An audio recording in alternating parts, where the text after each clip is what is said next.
Well, hello and welcome to this week's Midweek Motivation. My name is Tim Wooten, and if you don't recognize that last name, Ken Wooten, Pastor Ken, has been here since 1975, which means our whole family's been here since 1975. I think we're going on, well over 25 years now of being here, and this has been my home church for my whole life, and so excited to be here today.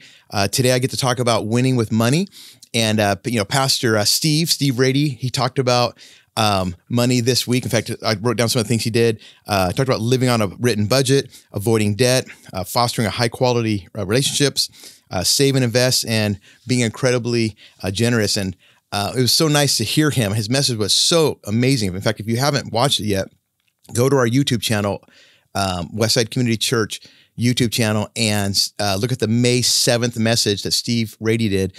And man, he was vulnerable. He was honest. He was open. I mean, he shared some really serious, very close to him things that him and his wife went through.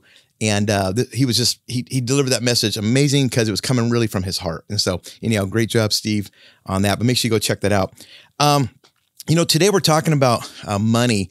And Pastor Gabe asked me because not only do I work at Westside Community Church as the family ministry director, I've been an investment advisor, a financial advisor for over 25 years and still am, and love it. And I'm in two different worlds. Sometime during the week, I'm working with people and their money, and then also I'm working with students and helping them in their lives. And so it's great to be able to talk about money and to talk about Jesus. And, they go together. And so excited to be here and sharing with you today. We're talking about money. And as I talk about money, I think some of you may squirm a little bit right now because you're thinking like, yikes, I don't have any money. I wish I had more money. Some of you, doesn't faze you a bit. They're like, yep, I'm making money. I have some money. I'm saving money. I'm all right.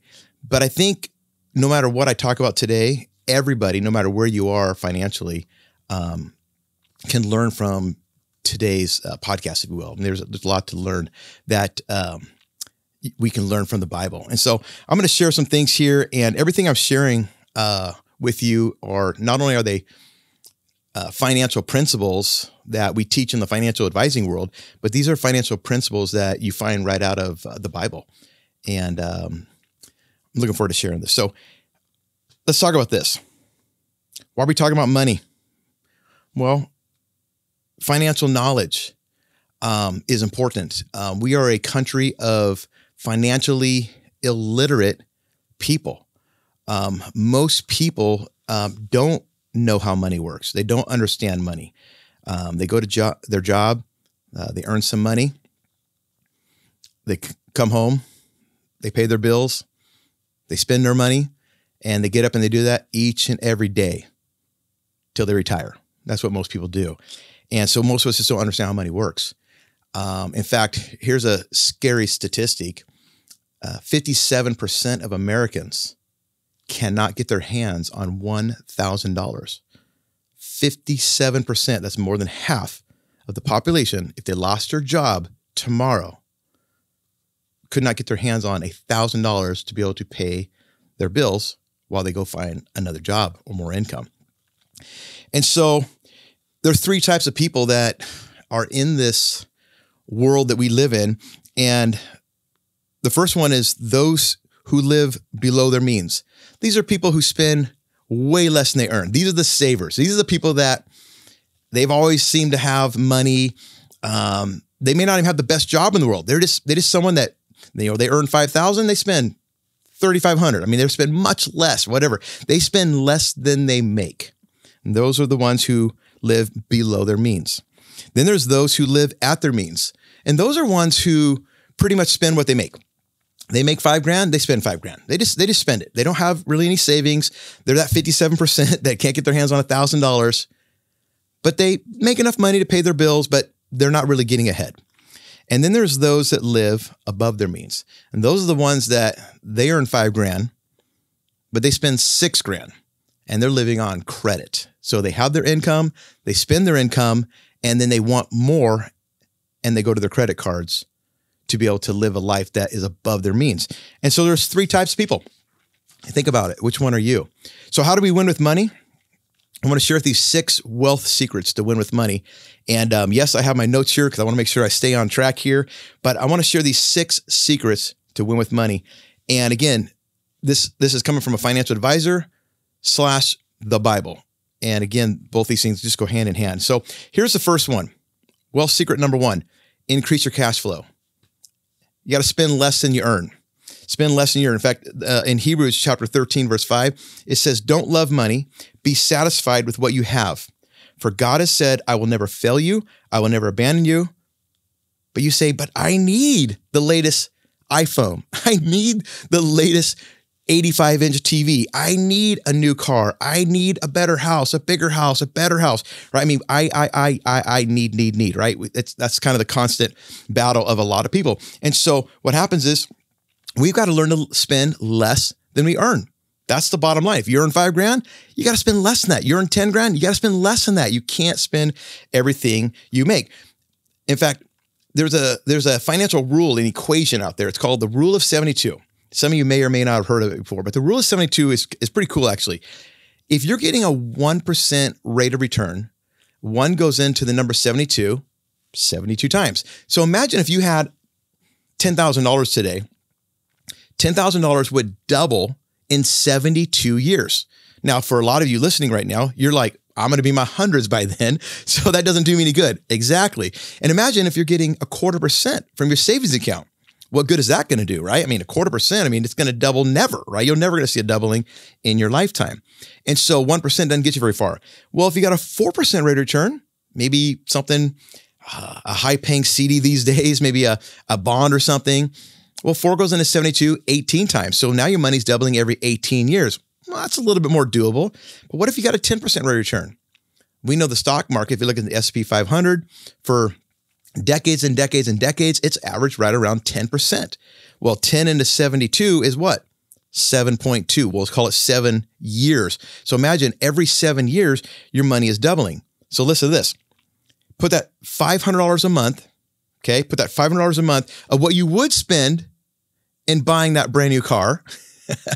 And instead, you're going to buy a used car that you could pay cash for, and take that $500 a month that you would blow on a car, and you put that into a 10% mutual fund, Roth IRA, something. Over the next 30 years, that $500, if it was averaging 10%, you would have over $1 million in 30 years. So imagine that. Buy a car, get a new one every 3, 4, 5 years, $500 a month. And in 30 years, you still have a car payment, okay? Or take that same money and put it away into something giving you 10%. And imagine you have $1 million now in 30 years. That's the power of compound interest. I cannot stress that enough. So we've got to spend less than we earn. So whatever's coming in, spend less. The next one is we got to earn more.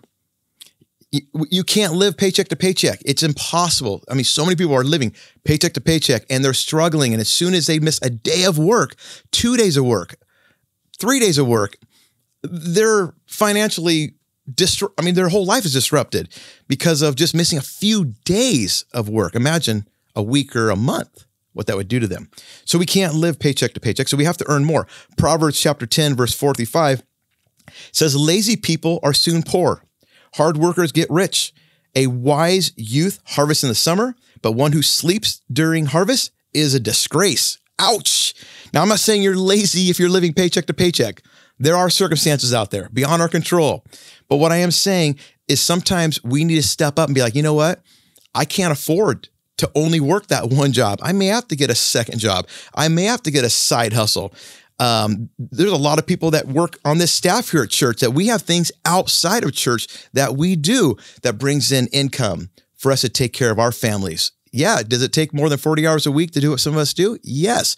But it gets us where we need to be able to take care of our families. So increasing your cash flow, you got to spend less than you earn, and you got to earn more money. Number 2, we got to get out of debt. Man, debt, yuck. Proverbs 22 verse 7 says, just as the rich rule the poor, the borrower is servant to the lender. The bank owns you, right? Proverbs 22 verse 26-27 says, don't agree to guarantee another person's debt or put up security for someone else. If you can't pay it, Even your bed will be snatched from under you. In other words, we got to be careful who we're co-signing for. That's a very slippery slope to get on. When you start co-signing for people that end up not coming through and paying their bill, it's going to fall back on you. And the Bible warns against that. Listen to this. When you talk about debt, do you know that if you max out a credit card and you pay just a minimum, so imagine your credit card, you owe $5,000 on it, $10,000, whatever, and you only have to pay like $60 a month, $100 some a month, right? You're like next to nothing. If you pay that minimum, did you know that it takes you over 30 years to pay that off? Let that sink in. 30 years. So imagine you go on a spending spree because you want to buy all these new things for your house, for your kids, but you can't afford it. So you go and you buy all this stuff on credit. And now imagine it's 2043. It's 20 years from now. And you're like, wow, what is this? What's this credit card for? What did we buy again? I forgot what we bought. And it's stuff you bought 20 years ago and you're still paying on it because you're paying the minimum, mostly interest, and you're not even getting to the principal. And so, man, that's a bad place to be. Here's an idea, by the way. If you've got 2 or 3 or 4 credit cards, do what's called a debt roll-up. Debt roll-up is really cool. It's simple. Let's say you have 4 credit cards and you're paying $100 on each one of them. Well, what you want to do is you want to do everything you can to pay out that credit card number one. You go crazy, pay extra on, do whatever you can, but pay that thing off. And maybe it could be the smallest one, so you get a win. So maybe you only owe $500 on it, okay? And maybe this one you owe $1,000, this one $2,000, this one $5,000. Let's just say, go after this one here, get it paid off as quick as possible, get a win. Now you're down to 3 cards. Take that same amount you were paying on the first credit card and start paying it on credit card number 2. Don't go, oh, now I have an extra $100 or $200 to go below. No, keep paying that on credit card number 2. Get credit card number 2 paid off. Now you're down to 2 credit cards left. Take all of that money you were putting toward those 2 cards and put it on credit card number 3. And do it again till you get through number 4. That's how you do a debt roll-up. That's how you get out of debt in about maybe 5, 6, 7 years, way sooner than 30 years. So that's a debt roll-up. I want to encourage you to do that. Stay out of debt. Don't buy things that you cannot afford.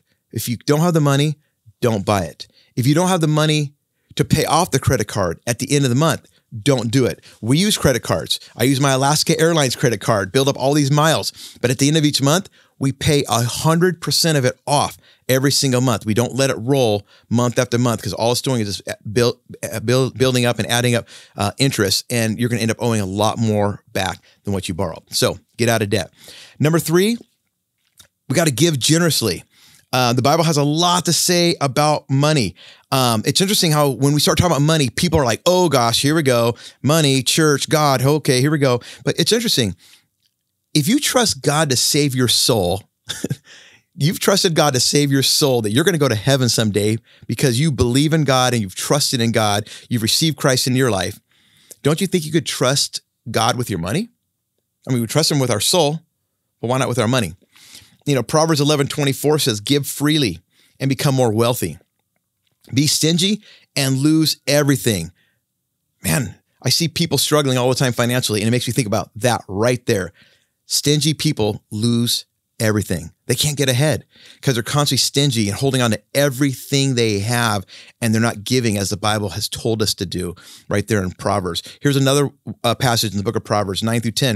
It says, honor the Lord with your wealth and with the best part of everything you produce. And by the way, you may say, well, I'm not wealthy. If you live in America, you're wealthy. Okay, because you're not living on a cup of rice a day or a cup of soup a day. You're wealthy if you're here in America and you have a house, a home, something over your head at nighttime that you sleep under. We are wealthy compared to a lot of people in this world. But we got to honor the Lord with our wealth and with the best part of everything we produce. Then he, God, will fill your barns with grain and your vats will overflow with good wine. I like that. Listen to this. Malachi chapter 3, verse 10. Listen to this one. It says, bring all the tithes. That's tithe stands for 10%. That means 10%. Bring all the tithes into the storehouse so there will be enough food in my temple. If you do, says the Lord of heaven's armies, I will open the window of heaven for you. I will pour out a blessing so great you won't have enough room to take it in. Try it. put me to the test. Wow. So God's saying, hey, tithe to your local church.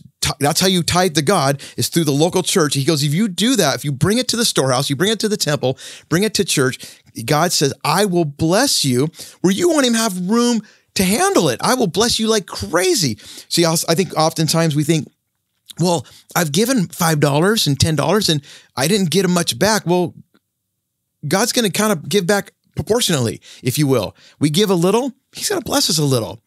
You give some more, he's going to bless you some more. You give a lot, he's going to bless you a lot. It's a biblical principle of the way God handles giving. And it's so important that we learn to give. You know, where our treasure is, that's where our heart is. You know, if you want to know where your heart is, man, look at your bank statement. It'll tell you exactly where your heart is. And if God is nowhere in there, Westside Community Church is nowhere in there, that says your heart isn't for Westside Community Church. If you don't show that ever in your bank statements that you've given to your local church, where your treasure is where your heart is. Here's something that some of you may or may not know as you're listening to this, is that, you know, churches, Westside included, we're not funded by the government. We don't get a break from the utility companies like PGE and Northwest Natural and the garbage companies. We pay full price, thousands and thousands of dollars to turn on the lights here, to be able to have heat, to be able to have air conditioning, to be able to have the things that we have at this church. It costs a lot of money. Supporting the missionaries around the world that we support, food brigade to feed hundreds of families every weekend, to have our Celebrate Recovery that helps people with hurts, habits, and hangups, to be able to help them and help them move forward. Helping our students in the community, the kids in the community, marriage seminars, parenting workshops, all the things we do, it takes resources, and resources cost money. And the only way we're able to do that is if we learn to give. And the best way to give is to give to God through your local church. I cannot stress. And by the way, if you want blessings in your life, you got to give. That's the bottom line. In fact, Jesus said this in Luke 6:38. He says, give and you will receive. Sounds good.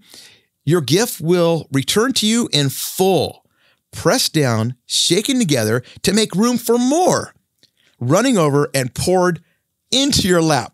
The amount you give will determine the amount you get back. That's Jesus himself said that in Luke chapter 6, verse 38. Those are his words written in red in the Bible. He said that we are to give and to be given unto us. I mean, that to me is like, if Jesus said that, not just some guy, Jesus said, give and you will receive.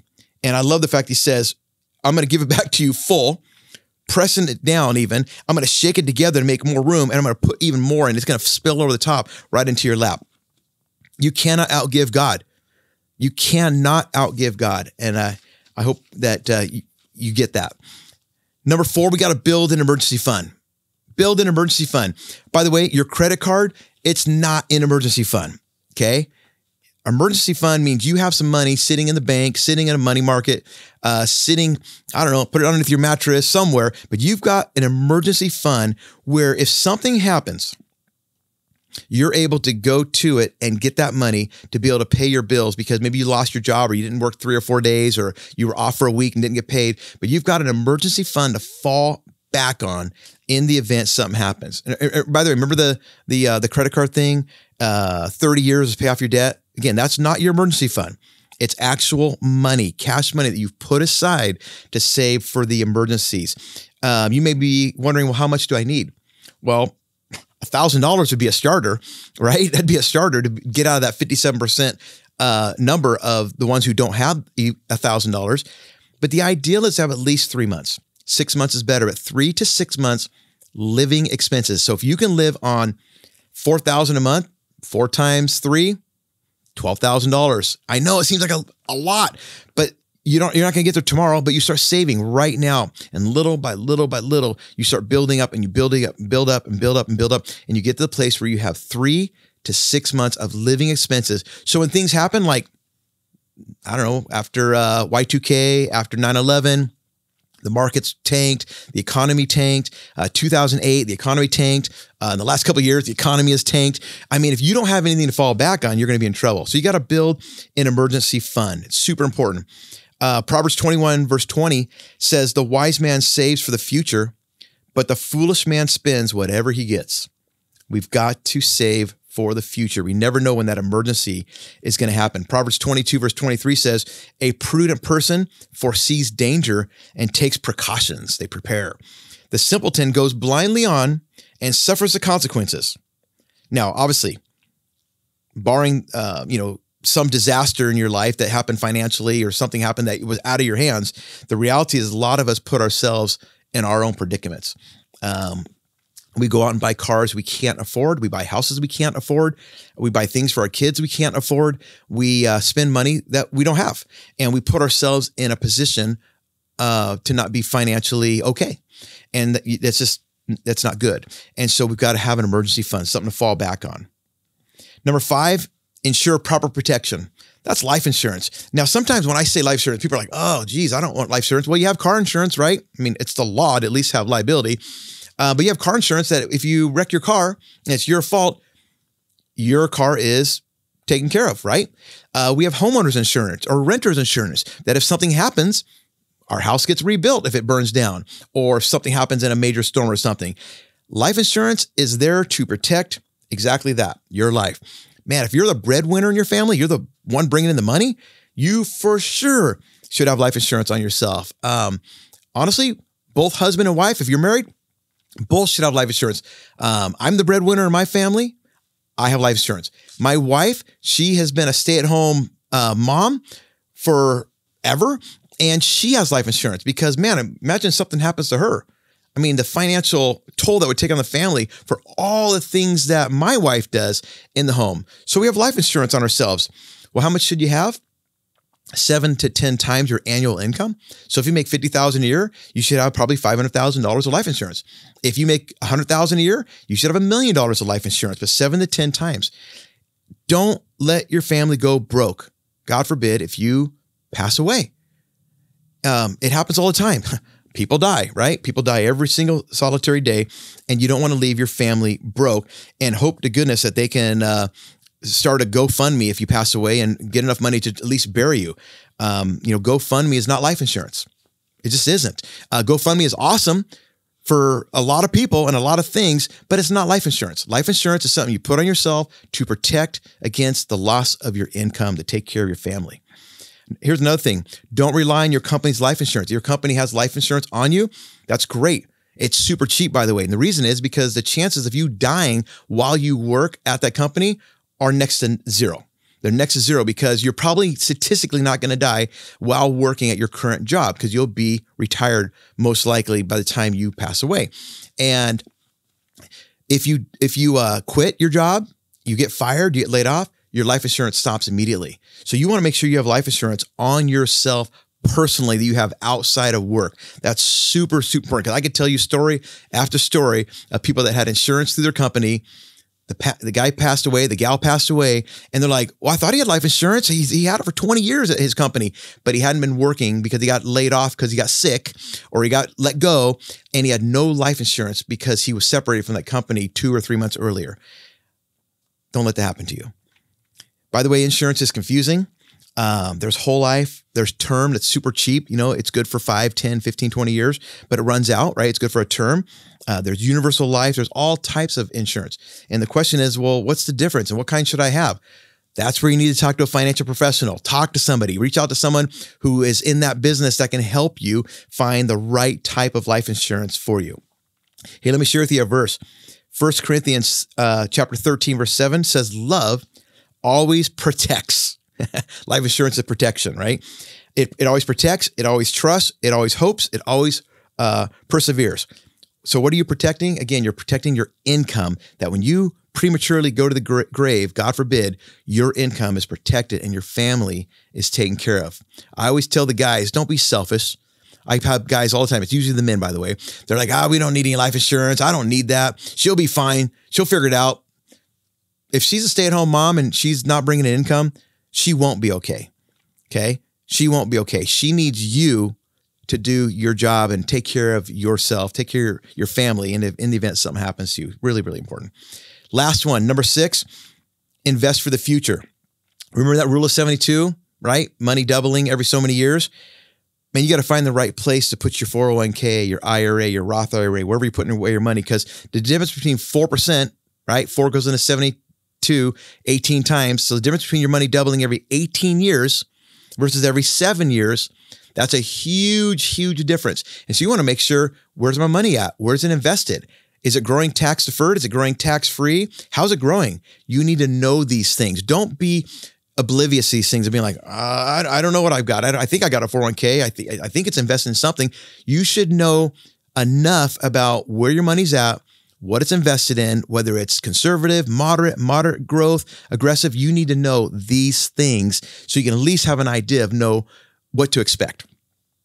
By the way, if you have an old 401k or an IRA and it's with a previous employer, roll it, transfer it, get it out of there.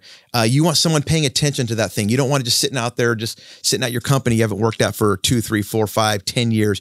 You need to have it with someone, a trusted advisor that can pay attention to that money. Last couple of things, when we talk about taxes for your money, remember, if you have your money sitting in the bank in a mutual fund, it's all taxable, right? Every year you're getting a 1099, you pay tax on it. If you have your money sitting in a 401k or a traditional IRA, it's tax deferred. You're deferring the taxes. You're not paying any tax on that money today. You're putting money in your 401k plan or your traditional IRA, and you're getting a tax break today, but it's all growing tax deferred, and you'll pay 100% tax on that when you pull it out. And then there's the Roth IRA or cash value insurance policies that can grow tax free, where you can access money out tax-free. There's ways of getting out to pay no tax on that growth ever. So some cool things out there. Proverbs 21 verse 5 says, the plans of the diligent lead to profit as surely as haste leads to poverty. Proverbs 13:11 says, dishonest money dwindles away, but whoever gathers money little by little makes it grow. And then Proverbs 10:22 says, the blessings of the Lord brings wealth without painful trouble for it. So here's the thing. God wants every one of us to have a great, great life, financially, a great life just with our family. But money is what makes this world go around. And it's important to understand how money works, how to win with money. You need to understand these things. And I can't stress enough how important it is to know that it's okay to have money. It's okay to make money. It's okay to make your money make money. That's okay, because nowhere in the Bible does it say that money is evil. It says the love of money is the root of all evil. The love. So when you love money more than your kids, more than your wife, more than God, yeah, that's evil. But money is not evil. God has many stories throughout the Bible of blessing people financially that were super wealthy because they were honoring God with their first fruits, tithing to their church, giving away money, living within their means, doing smart money moves, and God blesses us when we do the right thing. I want to encourage you that maybe you're listening today and you're like, man, I need some help, some direction on just how to set up retirement or savings plans or life insurance or these kind of things. I want to make better decisions with my money. Well, I want to encourage you to reach out to a financial advisor, reach out to a planner. If you know someone out there that you trust, reach out to them, talk to them and ask them, hey, I need some direction on some stuff. I need to know what to do with myself. If you're thinking, I don't have anybody, I don't know anybody, I'd be more than happy to talk with you. All you have to do is reach out to me. My email is tim@westsidemail.com. Again, it's just tim@westsidemail.com. Send me an email. Say, hey, Tim, I was listening to the Midweek Motivation, and hey, I'd like to get with you and talk to you about some things. I'd love to talk with you. But no matter what you do, talk to somebody and get some direction. I want to encourage you to do that this week. Thanks for checking in this week to our Midweek Motivation, and I hope you got something out of today's motivation. And hey, we'll see you next time.